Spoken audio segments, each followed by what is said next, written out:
En route pour Akom 2, il nous est fortement conseillé d'emprunter une moto plutôt que les quelques rares véhicules qui font généralement ce trajet. Pour avoir touché du doigt les réalités de cette route il y a quelques années, nous ne nous posons pas de questions et prenons effectivement place à bord de l'engin à 2 roues.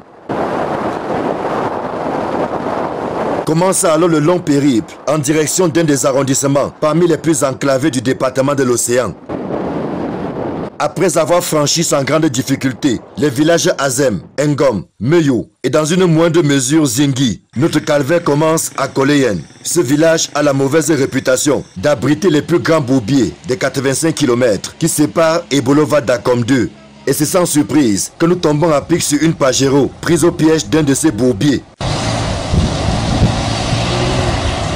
Dépassé par les événements, le chauffeur n'a pas d'autre choix que de faire appel à quelques gros bras de la localité. Il a la chance que tous ne sont pas allés vaquer à les travaux champêtres. Je suis comme ça, c'est propre. Les gens qui sont en bonne humeur, ils sont obligés de nous motiver. Quand tu es de mauvaise humeur, tu passes. On se demande seulement rien que les bonbons pour les enfants. Non, la route est impraticable. Avant de mettre la voiture en route, avec l'état de la route, on amène d'abord la voiture au garage, on met d'autres fers, hein? On renforce la voiture. Donc ce n'est plus la voiture de la maison actuellement. Oui. Et là, vous avez combien de personnes à bord? Oui, actuellement, au niveau de la cabine, j'ai 3 personnes. Et derrière, je mets souvent 8. Pris nous aussi au piège, nous sommes contraints de libérer notre conducteur pour lui donner plus de chances de se jeter à l'eau.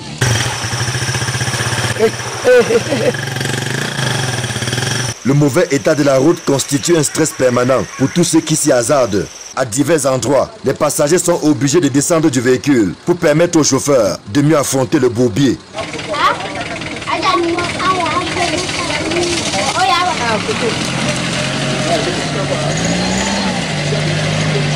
Je pars à la boulangerie, je fais le chargement. Mon point de départ c'est à 5 heures. Il y a les endroits où il nous arrive souvent de peut-être se renverser. Quand c'est encore chargé, tu attends quelqu'un pour qu'il vienne t'aider à soulever. Donc à compter, tu es obligé de rester jusqu'à quand Dieu va t'envoyer quelqu'un. Il t'arrive de dormir en route? Parfois, quand la moto tombe en panne et que tu ne vois pas un mécanicien du village, tu es obligé de dormir ou bien envoyer l'achat de la pièce en ville. Poursuivant notre chemin, nous voici au village Meufo, situé à une 50aine de kilomètres d'Ebolova et à une 30aine d'Akom 2. Ici, on a plus affaire à une piste qu'à autre chose. Au bout d'une demi-journée de tracasserie, marquée par plusieurs arrêts, nos forces semblent nous abandonner. Et c'est au village Nkong que nous trouvons un peu de réconfort autour d'un plat chaud de porc épic. Nous chargeons les batteries avant de continuer parce que la route est encore très longue. Pour faire dans ce qui tue le corona. Il faut prendre ça. Nous comprenons que cette pause était importante lorsque nous arrivons à Elon, là où récemment les membres du gouvernement sont réunis nuitamment pour calmer la colère de la population, fatiguée de vivre dans le noir. Et plus nous approchons d'Akom 2, plus la situation est de plus en plus déplorable. Illustration au village Aloum, limitrophe aux 2 départements que sont la Villa et l'Océan. Ici, un OPEP, comme on les appelle, est pris au piège d'un bourbier géant. Plusieurs bras sont mis à contribution pour le libérer. Non loin de là, un autre véhicule va engager une course folle pour tenter de défier l'obstacle.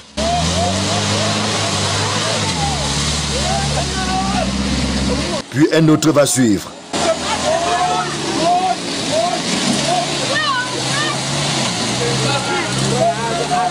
Malgré les difficultés, nous arrivons nuitamment à Akom 2, où il nous est déconseillé de nous aventurer sur les plus de 80 km qui séparent cet arrondissement de Kribi.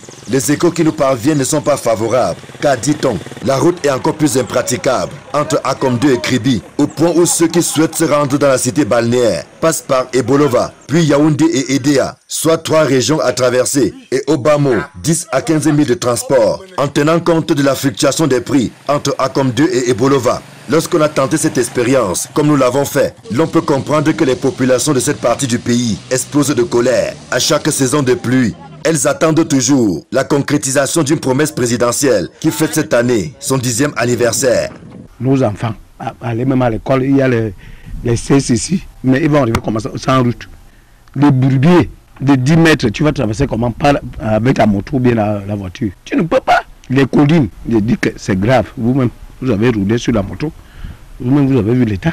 C'est que nous vivons comme des moutons, des porcs. Donc ça veut dire que, je ne sais pas, le gouvernement nous oublie. Et en plus, c'est le carrefour à Charles, ex-premier ministre. Que de chantiers en promesse et que de populations en détresse.